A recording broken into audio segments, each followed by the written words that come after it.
أي ملسني بلو كم زعته هو أي ملسني بلو كم زعته هو أي ملالسني كم زقنا هو أي ملسني بيسوس منفس إجزابير هي ويخا هي وزقبرنا إجزابير منفس أزقوبا إلو هي وخقبرنا زمتنا إجزابير منفس أما أكلنا تملالس بيسوس هي وزبل قويتا المنفسنا نفسنا نسقانا هي وزقبر فنحن حزب لنا بقيتا بيسوس نإجزابير منفس نإجزابير منفس تملالس هابز بوتازي تملالس تحامي مزمت أي فوس بقيتا تجأني أزمت أي فوس بقيتا بيسوس سمتسألنا هاليلويا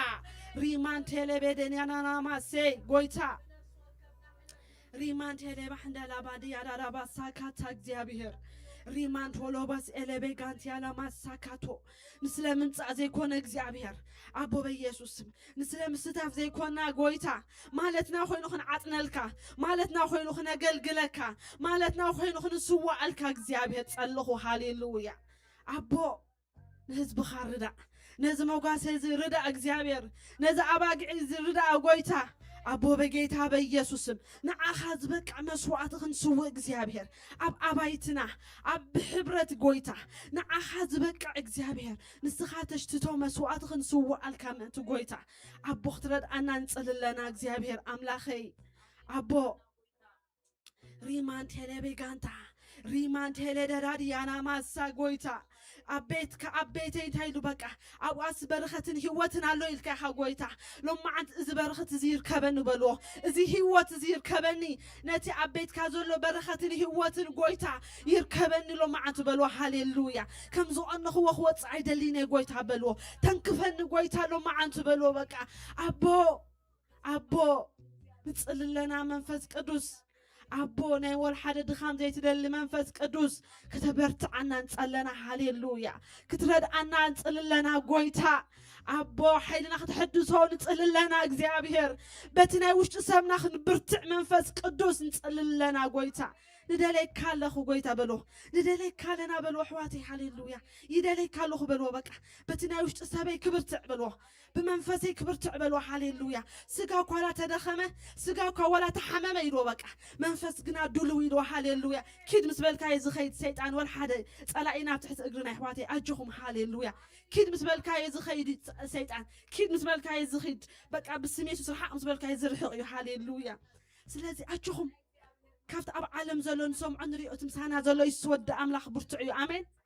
يسوس برتعي حواتي هاليلويا إذن نريء إذن سمعوا أي ورسناني آمين هاليلويا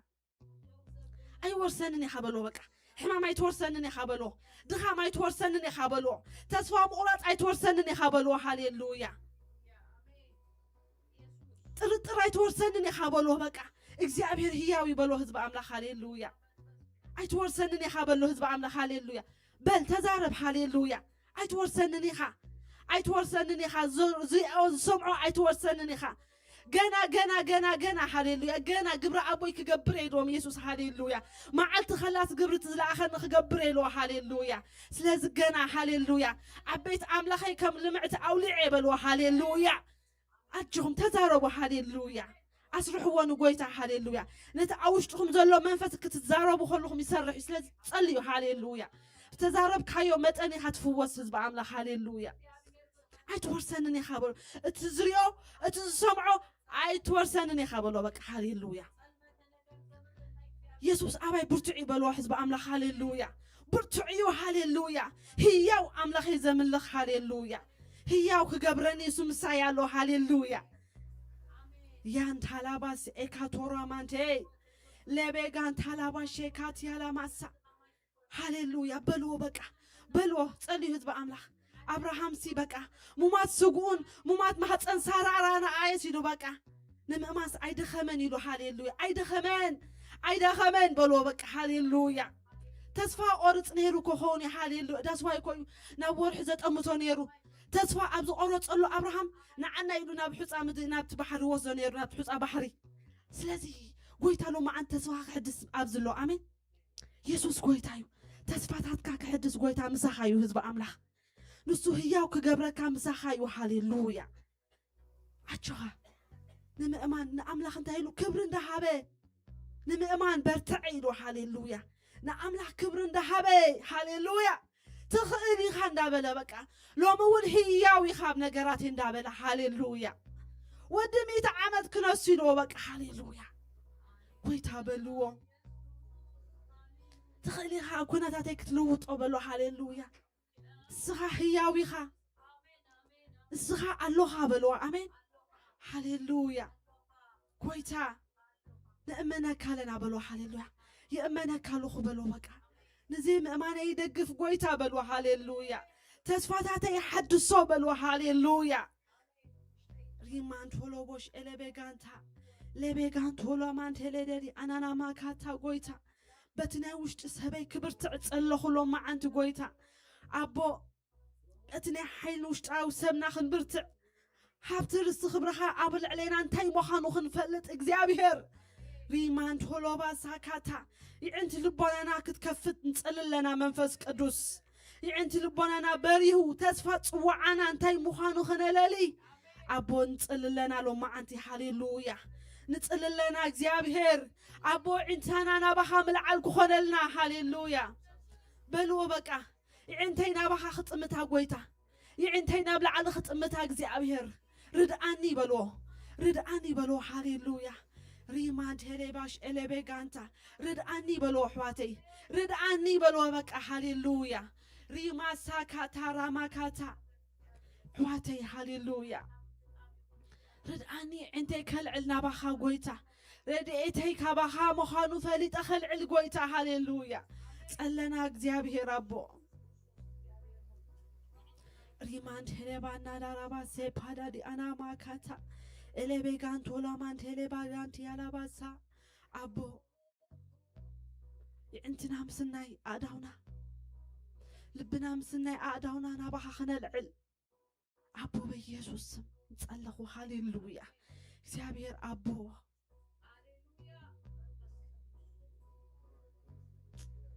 بلو هاليلويا بأملاك هاليلويا دخامون أصبيو هو السخيرو هاليلويا أبو أنا جنقريك جبرك أصلخو هاليلويا قدي جبرك محلاو قالك قدي بالكو خنبلا هاليلويا أبز مودعتها زمن قويتا بلو بكا بجها قويتا بجها بلو هزب أملاك نسو قمتاي انتايلو أب أسار كاتنا عيدلو هالوليا يسوس نسو قمتاي أب أسار كاتنا عيوب لك هالو خقزي أبيهر قويتا هاليلويا قويتا أبو محيالي يخون هابزو قبعيزي أبو فنح نحي يخون بلا هالو قويتا أبو نزو قبعي حزنا نتسأل لنا أكزيابيهر أبو هاليلويا ريمان حلاباش إلي بيغانتا أكزيابيهر ريمان أنا قنا أكزيابيهر هاليلويا قال كمحلاو قدي يخبل تسألخو بلو هاليلويا بلو هاليلويا محلاو قال كقدي كبل بقى ريمان تأسقها نعنا بزخي تكتب لك هولا نفسي نعنا بزخي تكتب لك هولا أنا قن محلاو قال كقدي يبلكو خبل هاليلويا نو أيوة خاب قال كخبل هاليلويا ريمان تهلاباس إباداري أنا ناماسا أيوة بقى خطبلو بقى بخونتها زدفع زي كونه قويتا قال كتصنع عدو كبل قويتا بلو هاليلويا كنت نجو زدفعو بنفاس زي كونه قويتا بلو أزمودعتها زمن منفس قدوس بيتي هيوتي أبقالك خسرتها دللوخ بلو هاليلويا هيوتي أبقالك خسرتها قويتا نتسأل لنا هاليلويا أبو صلاحي كوبك كتود أن الكابز دفع حنيلو إكزيابير جنا رد عنيلو هاليلويا إكزيابير هيوتي أبقالك خسرتو رد عني منفس قدوس نبيتنا ندكنا أبها خنسرتهم قويتا أبقالك خنسرتهم إكزيابير ني محبري انتايلو أبز خوف خسرتايلو دقيتا سيول أكحيلوان يوم بلو أبو كويتا تسألنا هاليلويا تسألنا منفس قدوس ريمان تحلاباش إلي بيغان تحلامان تيلي باغان هاليلويا نيجوم انت خيدفع بلو عبز مودعتها الزمن بلو نيجوم أنت خيد فا قويتا بلو هاليلويا قويتا ردأني بلو هزب أملاخ بقليك ألكا خنبب بقليك تصلي بلو بك هاليلويا ريمان هليبا ساكاتا كامنا مدرخ أقول قلوت حليفة قويتا بحلفين خداليك بلو بك بحلفين خداليك زيابير أبو هاليلويا هاليلويا قويتا هاليلويا تسألنا زيابير مدحان كون نتسأل لنا حجدو ما زيابير مدحان كون نتسألسك حواتي هاليلويا عبد مود أتا زمن بقى وطينا أب أنغولتات وينجيل كوتاتي سبخنا كنا خسك تزخ الكوت خل عم ترخب كواف أملاك تخونا كناخ بتصولتنا خاسك مدحان كنت قلينا هاليلويا سلام مدحان نفسات كنت قلينا هاليلويا كاب أبايتنا جميل كابك زي دحانو ود سدرا بيتنا جميل كا هاليلويا مدحان كون تصلي كم تعجان تخدق مزحاتو نحنا خا مدحان يكون كنبلينا آمين نام نفسنا منقص أملاخ زعاتوا نفساتي يوسخها نبل هاليلويا نابز محبر يوسخ هاليلويا نام منقص أملاخ زعاتوا نفسات كتبنا قويتا زدحنو نفسات كتبنا قويتا نتسأل لنا إجزابير نابز محبر إجزابير زدحنو نفسات أتصبح نافت محبر يوسخها نبلات تحي فيه زب أملاخ هاليلويا سلذي إجزابير أبو هاليلويا كنوت إجزابير وينجر كنزارب قويتا كتبرت عنا تسألنا هاليلويا أبو بقيتها بيسوس سم إجزابير نهزبها حتى تبعود تسألنا هاليلويا تبعت كتهبنا نتسأل لنا إجزابير أب أنقولتها توتينا خنسبخ قويتا مودعتها سلز قرب إجزابير أبو هاليلويا نفساتنا من تقال لنا نتسأل لنا إجزابير أبو نتسأل لنا مدحان يخون بلا لنا أبو كفاميلنا جميل كاغويتا أب صدرا بيتنا مدحان يخون بلا لنا زي دحانو نفساتي دحانو نبلا لنا زي دحانو عزمادنا يدحانو نبلا لنا زي دحانو عروختنا يدحانو نبلا لنا وانجل يسبخ نبلا لنا ناي وانجل حيلي لا نبلا لنا بيسوس يسوس غويتا يزبل اغزابير ابو تبعت كتب نهزبخا نصل لنا اغزابير ابو بيسوس كريستوس ريماسيكا نفسات نطفا اغزابير كابدك اسات السعنا غويتا كابدك اسات السعنا منفس قدوس غويتا وصينا خن وانجل كنمسكر اغزابير ندل لنا غويتا بلو هاليلويا ريمان تيري باسي بادادي انانا ماكاتي على باغانتا ابزا مدري غويتا مدحان يخون بلا لنا ابزا ختما مدحان يخون بلا لنا مدحان يخون بلا لنا مدحان يخون بلا لنا وانجل مسبخ يخون بلا لنا غويتا أبو نتوم زوجو حيل عتقوم نتوم زمسكرو حيل عتقوم إجزابير تأجى أبز حلوم نتوم أب أنقولتها زلوا إجزابير أبو بيسوس متسألنا هاليلويا مدحان يخون أبز ختمة مدحان يخون أبز مدري مدحان يخون بلا لنا إجزابير نفسات زدحنو حبنا قويتا نمن قست أملاخ زعتوا نفسات يوسخن بلا لنا نبذا ما حبر زوسخن نفسات كتبنا تسألنا قويتا زدحنو إجزابير كم نايزر عالم سيقول كملتو إجزابير تسألنا إجزابير أبزا مدر مدحان يخون بذي فقط كازما والسبا يحالون بلا لنا قويتا سينت أنك سر أنك حردن ماتيو هاليلويا نحنا قنا إجزابير مدحان يخون بلا لنا نتسألنا إجزابير تقولوا تسلت يالكايها قويتا أبو مسحواتي تسامعنا تسألنا مدحان كهون نتسألنا أبزا عيرات بسرات وينجل زبسرو قويتا ملاخت هاي لاؤون بلا لنا كم مدحان توليدو لويدوم زبسرو ملاخت هاي قويتا أبو هاليلويا أبو تخليخا إجزابير أبو تخليخا إجزابير سلا عبايتنا نتقل إجزابير سلا عزمادنا نتقل إجزابير سلا مسارحتنا نتقلي هاليلويا أبو بجخا أتا قويتا بجخا كن عدك قنعنا بك سمعنا قويتا نتقل لنا إجزابير كاب حالة حالة لو تخا إجزابير هاليلويا أتا إجزابير بجخا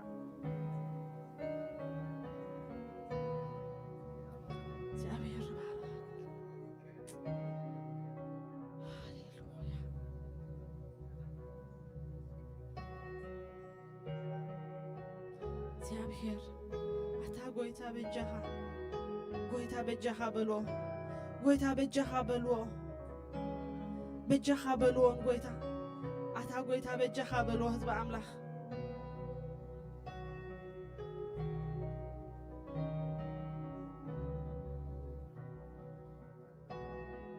قويتا እግዚአብሔር አምላኽና አቦ ስለ ሁሉ ነገር ሽምካ ይባረኽ አቦ ስለ ጸናሕና ጊዜ ንባረኸካ ኣለና እግዚአብሔር ስለ ተሪፉ ዘሎ ጊዜ ድማ ንባረኸካ ጎይታ ሃሌሉያ ኣብ ማእከልና ብኽብሪ ክትመላለስ ብሓይሊ ክትመላለስ ጎይታ ተሪፉ ዘሎ ጊዜና ንዓሕሊፍና ንህበካ አቦ ዝጉባኤ ስኻ ተቆጻጸሮ ህዝብኻ ልብ ህዝብኻ ተቆጻጸር ነፍስና መንፈስና ስጋና ተቆጻጸሮ መንፈስ ቅዱስ ኩሉ ኣብዚ ከባቢ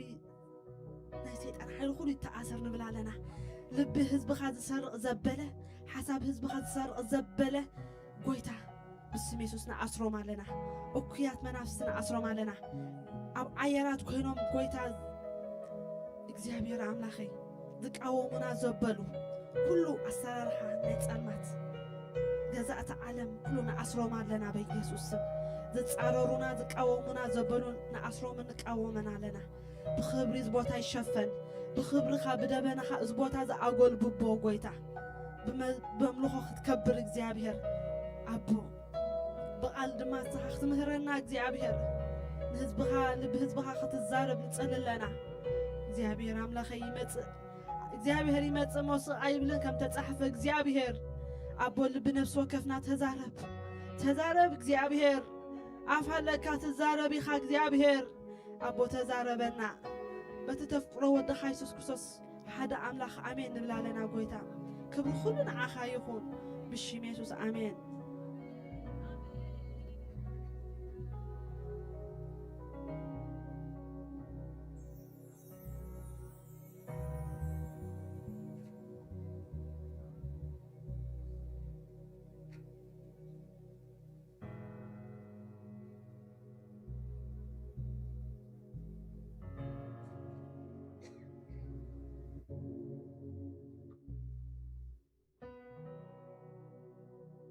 ሃሌሉያ ሃሌሉያ ኢየሱስ ጎይታ እዩ ኢየሱስ ጎይታ እዩ ሃሌሉያ ተማን ሎምን ዘለዓለም ንሱ ህያው ኣብ ስርሑ ዘይጋጌ እግዚአብሔር ስሙ ይባረክ ሃሌሉያ ሃሌሉያ ብዶም ዕርቂ ዝረኸብና نابت مقدس كن عطو بدم ودو زرخبنا هاليلويا سومي يبارك يسوس هاليلويا هاليلويا هاليلويا هيوت الله عبتي وش تدم هيوت نزلالة يغريت الله عبتي وش تدب يغريت نزلالة فوزي الله عبتي وش تدب فوز نزلالم هيوت الله عبتي وش تدب هيوت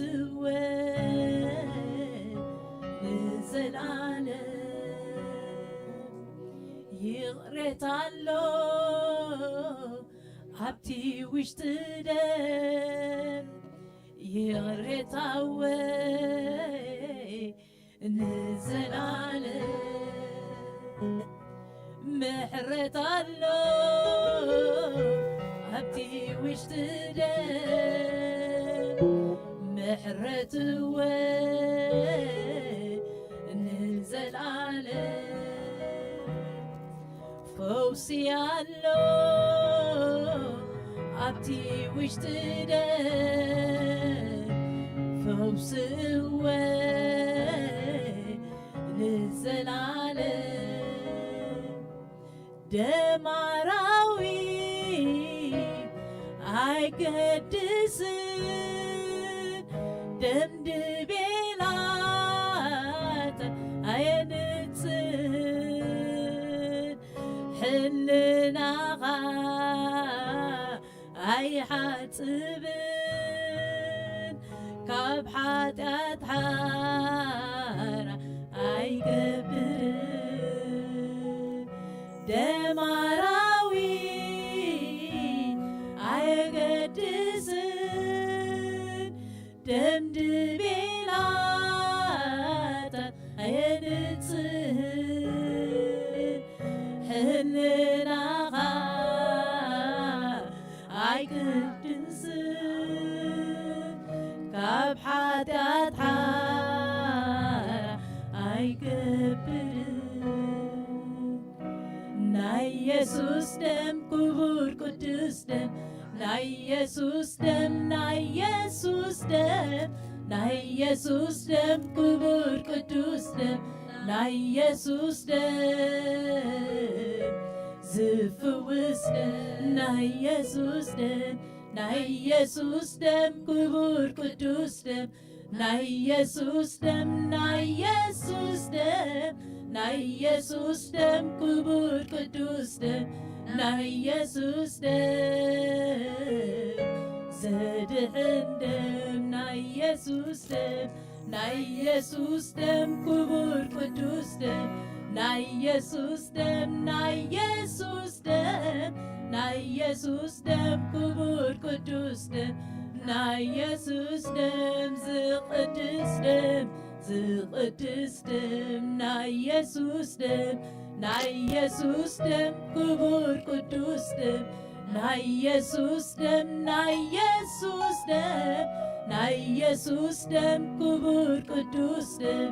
ናይ ኢየሱስ ደም ዝፍውስ ደም ዝፍውስ ደም ናይ ኢየሱስ ደም ናይ ኢየሱስ ደም ክቡር ቅዱስ ደም ናይ ኢየሱስ ደም ናይ ኢየሱስ ደም ናይ ኢየሱስ ደም ክቡር ቅዱስ ደም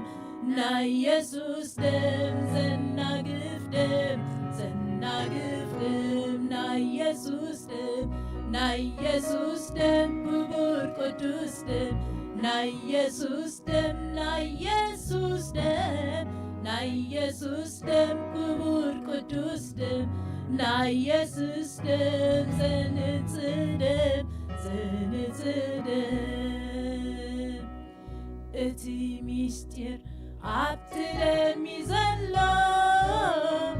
ኣብቲ ደም ናይ ኢየሱስ እቲ ምስጢር ኣብቲ ደም ዘሎ ኣብቲ ደም ናይ ኢየሱስ እቲ ምስጢር ኣብቲ ደም ዘሎ ኣብቲ ደም ናይ ኢየሱስ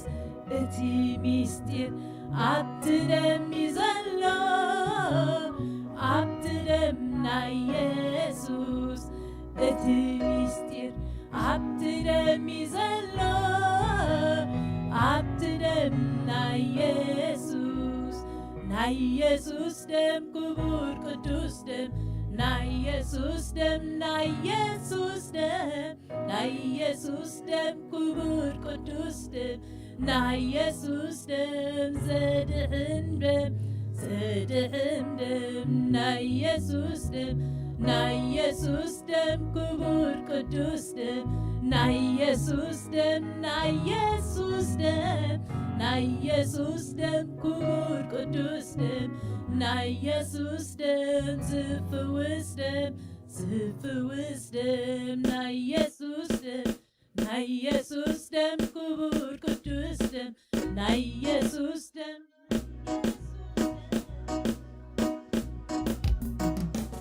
ናይ ኢየሱስ ደም ዝፍውስ ደም ናይ ኢየሱስ ደም ናይ ኢየሱስ ደም ክቡር ቅዱስ ደም ናይ ኢየሱስ ደም ናይ ኢየሱስ ደም ናይ ኢየሱስ ደም ክቡር ቅዱስ ደም ናይ ኢየሱስ ደም ዝፍውስ ደም ናይ ኢየሱስ ደም ደም ክቡር ቅዱስ ደም ናይ ኢየሱስ ደም ናይ ኢየሱስ ደም ናይ ኢየሱስ ደም ክቡር ቅዱስ ደም ናይ ኢየሱስ ደም ዝፍውስ ደም ናይ ኢየሱስ ደም ናይ ኢየሱስ ደም ክቡር ቅዱስ ደም ናይ ኢየሱስ ደም ናይ ኢየሱስ ደም ናይ ኢየሱስ ደም ክቡር ቅዱስ ደም ናይ ኢየሱስ ደም ዘድህን ደም ዘድህን ደም ናይ ኢየሱስ ደም ናይ ኢየሱስ ደም ክቡር ቅዱስ ደም ናይ ኢየሱስ ደም ናይ ኢየሱስ ደም ናይ ኢየሱስ ደም ክቡር ቅዱስ ደም ናይ ኢየሱስ ደም ዝፍውስ ደም ዝፍውስ ደም ናይ ኢየሱስ ደም ናይ ኢየሱስ ደም ክቡር ቅዱስ ደም ናይ ኢየሱስ ደም ናይ ኢየሱስ ደም ናይ ኢየሱስ ደም ክቡር ቅዱስ ደም ናይ ኢየሱስ ደም ዘድህን ደም ዘድህን ደም ናይ ኢየሱስ ደም ናይ ኢየሱስ ደም ክቡር ቅዱስ ደም ናይ ኢየሱስ ደም ናይ ኢየሱስ ደም ናይ ኢየሱስ ደም ክቡር ቅዱስ ደም ናይ ኢየሱስ ደም ዘንጽህ ደም ዘንጽህ ደም ናይ ኢየሱስ ደም ናይ ኢየሱስ ደም ክቡር ቅዱስ ደም ናይ ኢየሱስ ደም ናይ ኢየሱስ ደም ናይ ኢየሱስ ደም ክቡር ቅዱስ ደም ናይ ኢየሱስ ደም ዝፍውስ ደም ዝፍውስ ደም ናይ ኢየሱስ ደም ናይ ኢየሱስ ደም ክቡር ቅዱስ ደም ናይ ኢየሱስ ደም ናይ ኢየሱስ ደም ናይ ኢየሱስ ደም ክቡር ቅዱስ ደም ናይ ኢየሱስ ደም ዘናግፍ ደም ዘናግፍ ደም ናይ ኢየሱስ ደም ናይ ኢየሱስ ደም ክቡር ቅዱስ ደም ናይ ኢየሱስ ደም ናይ ኢየሱስ ደም ናይ ኢየሱስ ደም ክቡር ቅዱስ ደም ናይ ኢየሱስ ደም ዘሳግር ደም ዘሳግር ደም ናይ ኢየሱስ ናይ ኢየሱስ ደም ክቡር ቅዱስ ደም ናይ ኢየሱስ ደም ናይ ኢየሱስ ደም ናይ ኢየሱስ ደም ክቡር ቅዱስ ደም ናይ ኢየሱስ ደም ዘናግፍ ደም ዘናግፍ ደም ናይ ኢየሱስ ደም ክቡር ቅዱስ ደም ናይ ኢየሱስ ደም ናይ ኢየሱስ ደም ናይ ኢየሱስ ደም ክቡር ቅዱስ ደም ናይ ኢየሱስ ደም ዘድህን ደም ዘድህን ደም ናይ ኢየሱስ ደም ክቡር ቅዱስ ደም ናይ ኢየሱስ ደም ናይ ኢየሱስ ደም ናይ ኢየሱስ ደም ክቡር ቅዱስ ደም ናይ ኢየሱስ ደም ዘንጽህ ደም ዘንጽህ ደም እቲ ምስጢር ኣብቲ ደም እዩ ዘሎ ኣብቲ ደም ናይ ኢየሱስ እቲ ምስጢር ኣብቲ ደም እዩ ዘሎ ኣብቲ ደም ናይ ኢየሱስ እቲ ምስጢር ኣብቲ ደም እዩ ዘሎ ኣብቲ ደም ናይ ኢየሱስ እቲ ምስጢር ኣብቲ ደም እዩ ዘሎ ኣብቲ ደም ናይ ኢየሱስ እቲ ምስጢር ኣብቲ ደም እዩ ዘሎ ኣብቲ ደም ናይ ኢየሱስ እቲ ምስጢር ኣብቲ ደም እዩ ዘሎ ኣብቲ ደም ናይ ኢየሱስ ናይ ኢየሱስ ደም ክቡር ቅዱስ ደም ናይ ኢየሱስ ደም ናይ ኢየሱስ ደም ናይ ኢየሱስ ደም ክቡር ቅዱስ ደም ናይ ኢየሱስ ደም ዘድህን ደም ናይ ኢየሱስ ደም ናይ ኢየሱስ ደም ክቡር ቅዱስ ደም ናይ ኢየሱስ ደም ናይ ኢየሱስ ደም ናይ ኢየሱስ ደም ክቡር ቅዱስ ደም ናይ ኢየሱስ ደም ዘጽድቅ ደም ዘጽድቅ ደም ናይ ኢየሱስ ደም ናይ ኢየሱስ ደም ክቡር ቅዱስ ደም ናይ ኢየሱስ ደም ናይ ኢየሱስ ደም ክቡር ቅዱስ ደም ናይ ኢየሱስ ደም ዝፍውስ ደም ዝፍውስ ደም ናይ ኢየሱስ ደም ናይ ኢየሱስ ደም ክቡር ቅዱስ ደም ናይ ኢየሱስ ደም ናይ ኢየሱስ ደም ናይ ኢየሱስ ደም ክቡር ቅዱስ ደም ናይ ኢየሱስ ደም ዘድህን ደም ናይ ኢየሱስ ደም ናይ ኢየሱስ ደም ክቡር ቅዱስ ደም ናይ ኢየሱስ ደም ናይ ኢየሱስ ደም ናይ ኢየሱስ ደም ክቡር ቅዱስ ደም ናይ ኢየሱስ ደም ዘንጽህ ደም ዘንጽህ ደም ናይ ኢየሱስ ደም ናይ ኢየሱስ ደም ክቡር ቅዱስ ደም ናይ ኢየሱስ ደም ናይ ኢየሱስ ደም ናይ ክቡር ቅዱስ ደም ናይ ኢየሱስ ደም ዘናግፍ ደም ዘናግፍ ደም ሃሌሉያ እቲ ምስጢር ኣብቲ ደም እዩ ዘሎ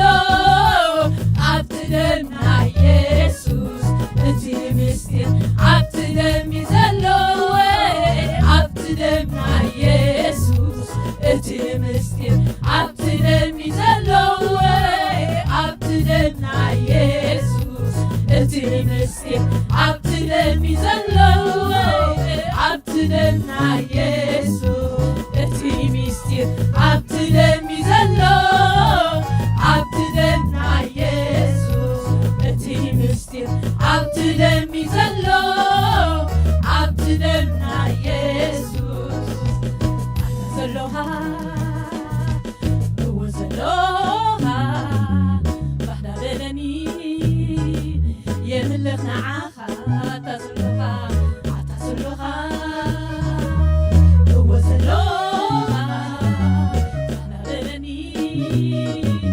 የምልኽ ንዓኻ ኣታዘለኻ ኣታዘለኻ እወ ዘለኻ ባሕዳበለኒ يعلن عاقا أتازلوها أتازلوها وزلوها وزلوها نصواتي حزين يغرنا باقا أتازلوها أتازلوها وزلوها وزلوها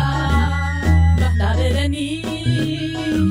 يا عتو مقدسكا أتازلوها أتازلوها وزلوها مسوعتي حزين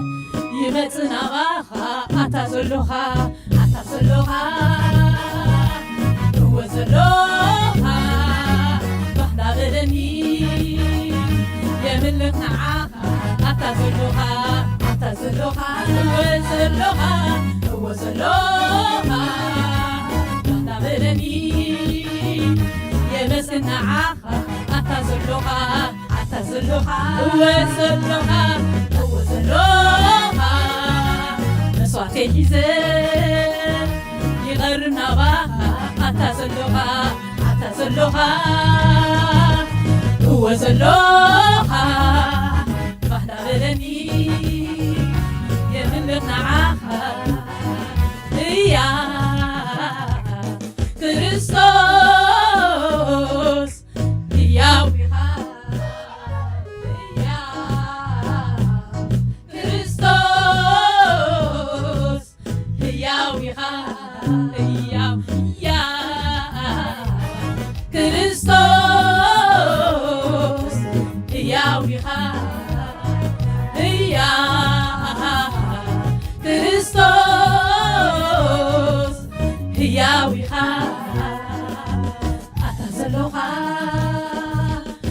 وزلوها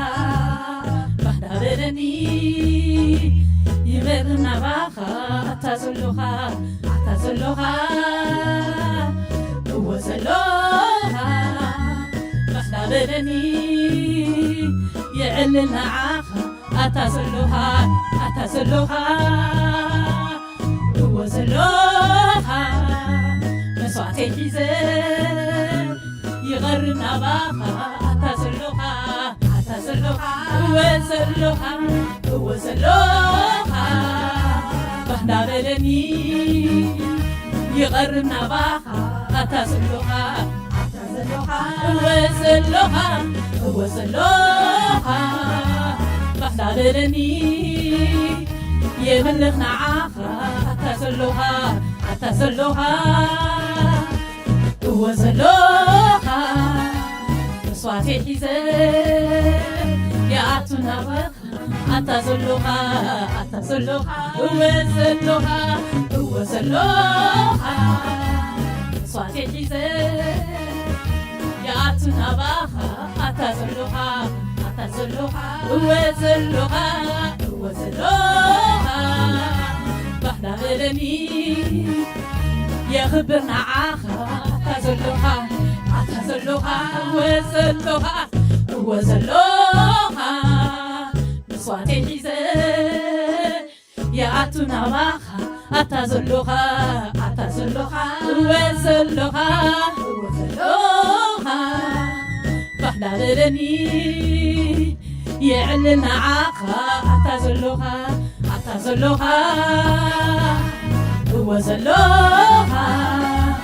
بصواتي حزين يغرنا باخا أتازلوها أتازلوها وزلوها መስዋዕት ሒዘ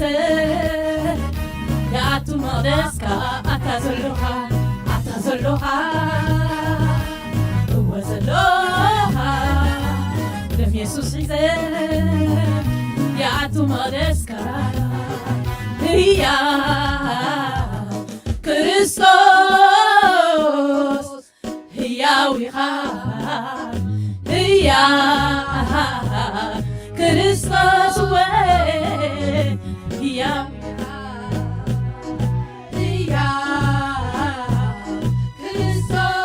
ክርስቶስ ሕያው ኢኻ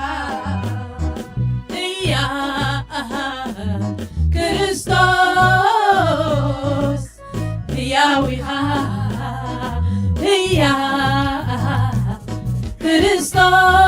ክርስቶስ ሕያው ኢኻ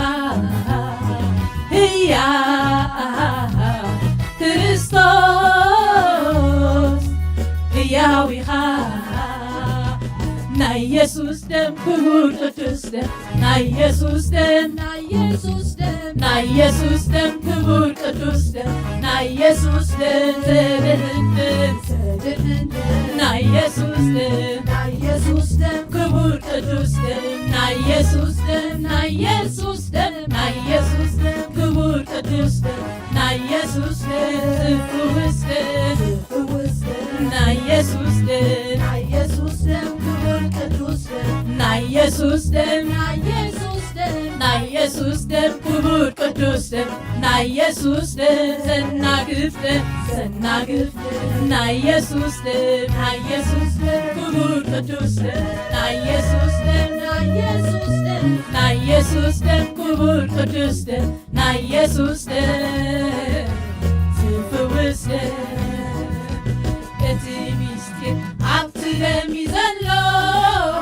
ኣብቲ ደም ናይ ኢየሱስ እቲ ምስጢር ኣብቲ ደም እዩ ዘሎ ኣብቲ ደም ናይ ኢየሱስ እቲ ምስጢር ኣብቲ ደም እዩ ዘሎ ኣብቲ ደም ናይ ኢየሱስ እቲ ምስጢር ኣብቲ ደም እዩ ዘሎ ኣብቲ ደም ናይ ኢየሱስ እቲ ምስጢር ኣብቲ ደም እዩ ዘሎ ኣብቲ ደም ናይ ኢየሱስ ኣታ ዘለኻ እወ ዘለኻ ባና በለኒ የምልኽ ንዓኻ ኣታ ዘለኻ እወ ዘለኻ ባና በለኒ ይሰግድ ንዓኻ ኣታ ዘለኻ እወ ዘለኻ መስዋዕተይ ሒዘ ይቐርብ ናባኻ መስሎኝ ነበር ለጠላቴ ደክሜ እግዚአብሔር ግን አበረታኝ ሆነልኝ ግርማ ሞገስ ዛሬ ይኸው እዘምራለሁ ድካሜን ረስቻለሁ ስምህን አከብራለሁ እገስልሃለሁ ስምህን አከብራለሁ እገስልሃለሁ መስሎኝ ነበር ለጠላቴ ደክሜ የሚቀር እግዚአብሔር ግን አበረታኝ ሆነልኝ ግርማ ሞገስ ዛሬ ይኸው እዘምራለሁ ድካሜን ረስቻለሁ ስምህን አከብራለሁ እገስልሃለሁ ስምህን አከብራለሁ እገስልሃለሁ መስሎኝ ነበር ለጠላቴ ደክሜ የሚቀር እግዚአብሔር ግን አበረታኝ ሆነልኝ ግርማ ሞገስ ዛሬ ይኸው እዘምራለሁ ድካሜን ረስቻለሁ ስምህን አከብራለሁ ንገስልሃለሁ ስምህን አከብራለሁ ንገስልሃለሁ ኧረ ስንቱ ባንተ ታለፈ የኔ ጌታ ባንተ ታለፈ ሃሌሉያ ኧረ ስንቱ ባንተ ታለፈ አባብዬ ባንተ ታለፈ ኧረ ስንቱ ባንተ ታለፈ የኔ ጌታ ባንተ ታለፈ ኧረ ስንቱ ባንተ ታለፈ የኔ ጌታ ባንተ ታለፈ እረስቱ ባንተ ታለፈ የኔ ጌታ ባንተ ታለፈ እረስቱ ባንተ ታለፈ አባብዬ ባንተ ታለፈ እረስቱ ባንተ ታለፈ የኔ ጌታ ባንተ ታለፈ እረስቱ ባንተ ታለፈ አባብዬ ባንተ ታለፈ መስሎ ነበር ለጠላቴ ለክብሬ ብቀር እግዚአብሔር ግን አበረታኝ ሆነልኝ ግርማ ሞገስ ዛሬ ይኸው ዘምራለሁ ድካሜን ረስቻለሁ ስሙን አከብራለሁ እገዝለዋለሁ ስሙን አከብራለሁ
ታለፈ የኔ ጌታ ባንተ ታለፈ እረስቱ ባንተ ታለፈ አባብዬ ባንተ ታለፈ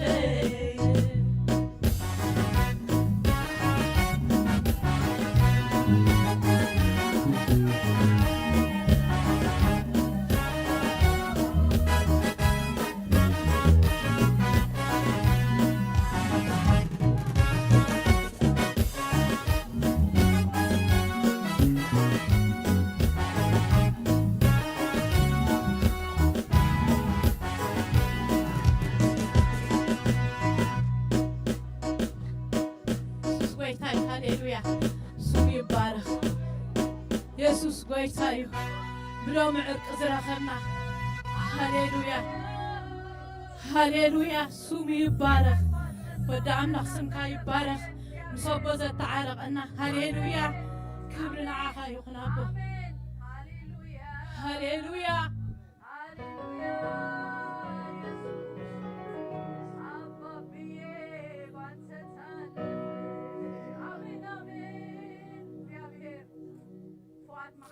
ኢየሱስ ንስኻ ክትንቀቐለይ ክትኮነኒ ጎይታዬ ኣምላኸ ኣነ መንየ ቤተይ ከንታያ ዝራሕራሕካለይ እናሓደረ የገርመኒ ካብ ሞት ምትራፍ ኢየሱስ ንስኻ ክትንቀቐለይ ክትኮነኒ ጎይታዬ ኣምላኸ ኣነ መንየ ቤተይ ከንታያ ዝራሕራሕካለይ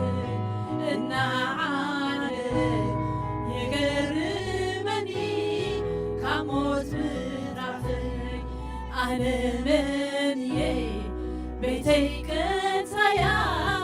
ዝራሕራሕካለይ እናዓደረ የገርመኒ ካብ ሞት ምትራፈይ ኢየሱስ ንስኻ ክትንቀቐለይ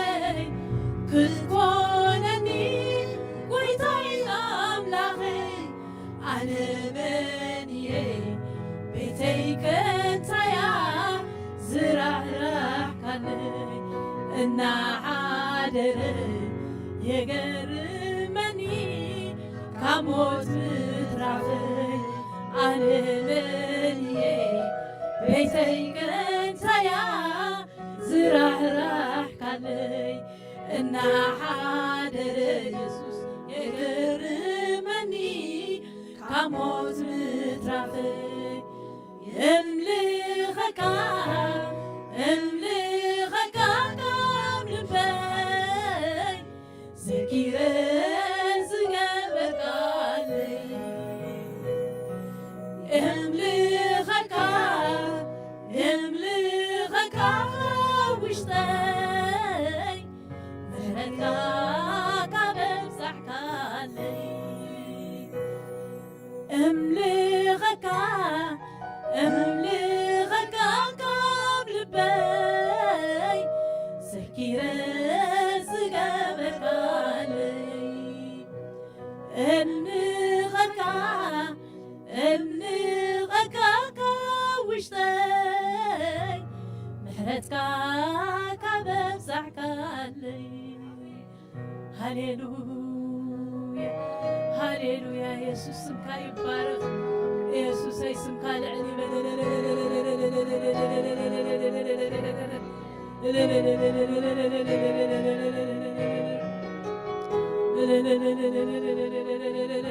ሃሌሉያ ኢየሱስ ስሙ ይባረክ ሃሌሉያ ክብሪ ንዓኻ ንህበካ ኣለና ጎይታ ኣባ ኣምላኽ ተመስገን ጎይታ ክብሪ ሽምካ ይባረክ ሃሌሉያ ዘገረሚ ስራሕካ እግዚኣብሔር መገረም ዝኾንካ ኣቦ ተገሪመን ኣነስ ተገሪመ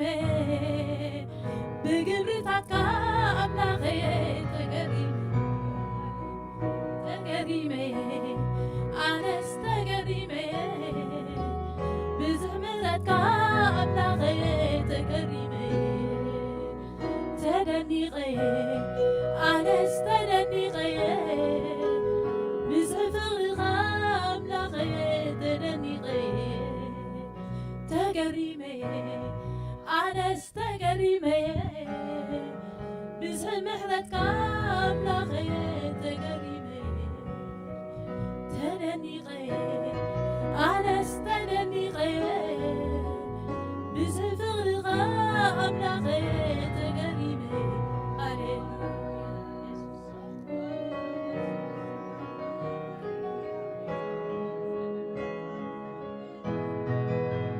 ሃሌሉያ ኢየሱስ ስምካ ይባረክ ሃሌሉያ ሃሌሉያ ሃሌሉያ ኣምልኾና ቀጻሊፍ ነምልኽና ሃሌሉያ ቶም ንኽእል ሓፊልና ተምልኽና ክብሪ ንኣምላኽ ንኽብሪ ኣምላኽ ማለት እዩ ሃሌሉያ ስሙ ይባረክ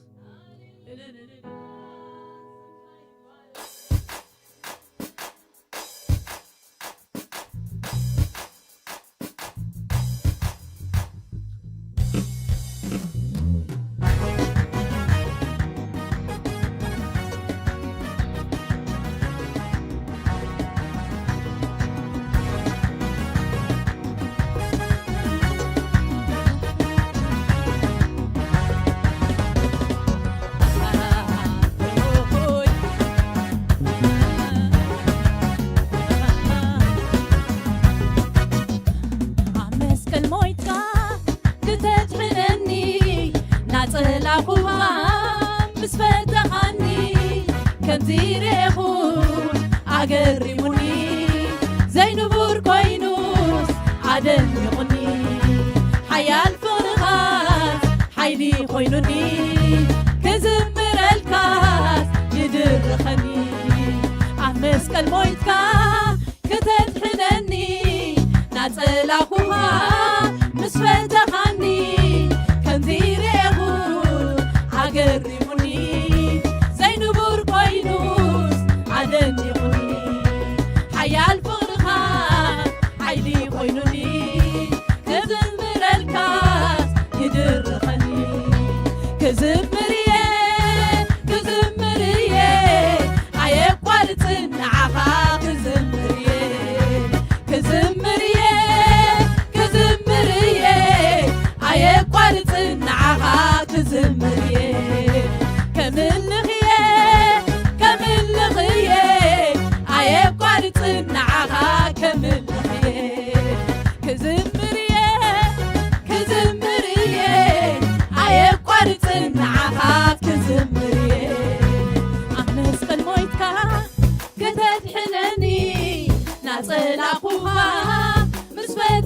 سبحني كنزيريخو عقرموني زي نبور كوينو عدنيغني حيال فغرخا حيلي كوينوني كزمر الكاس ادرخني عمسك المويتكا كزت حنني ناتلاغوها اسفتخني كمزيريخو عقرموني كزبور كوينو عدنيغني حيال فغرخا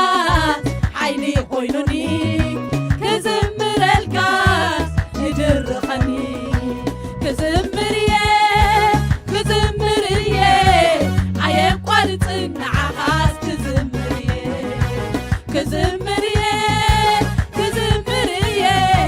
عيب قالت نعاس كزمريه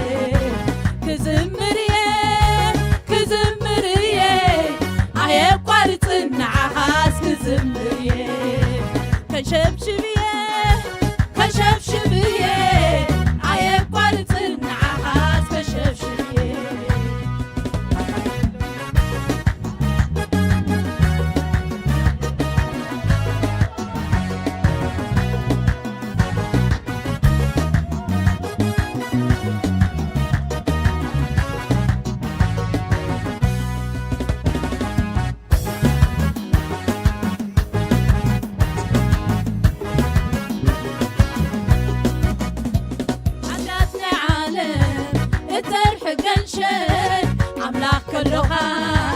أملاك كلها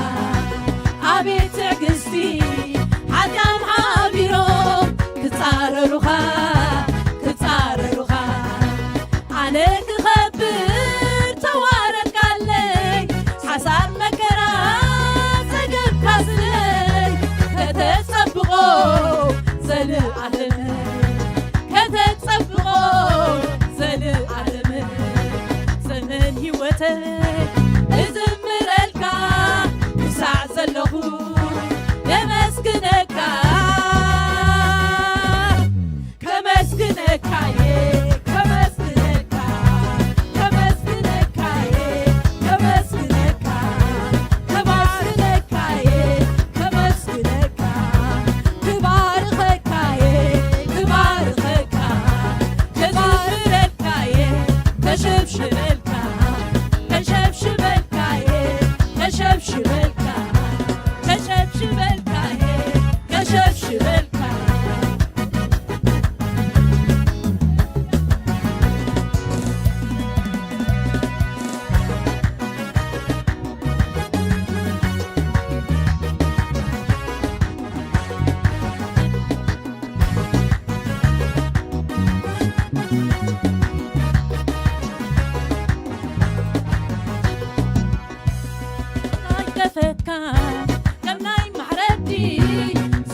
ተሸብሽበልካ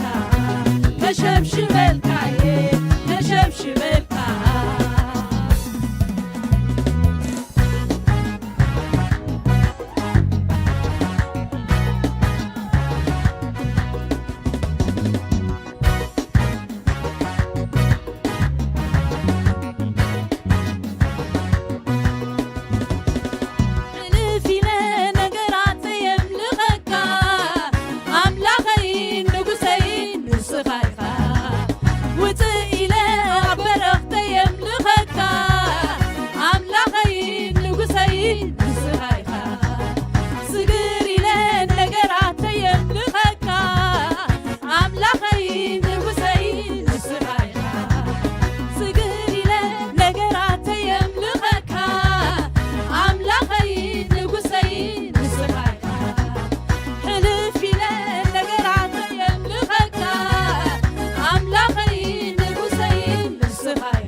የብልካን ተወዳዳሪ የብልካን ተወዳዳሪ የብልካን ተወዳዳሪ የብልካን ተወዳዳሪ የብልካን ተወዳዳሪ የብልካን ተወዳዳሪ የብልካን ተወዳዳሪ የብልካን ተወዳዳሪ የብልካን ተወዳዳሪ የብልካን ተወዳዳሪ የብልካን ተወዳዳሪ የብልካን ተወዳዳሪ የብልካን ተወዳዳሪ የብልካን ተወዳዳሪ የብልካን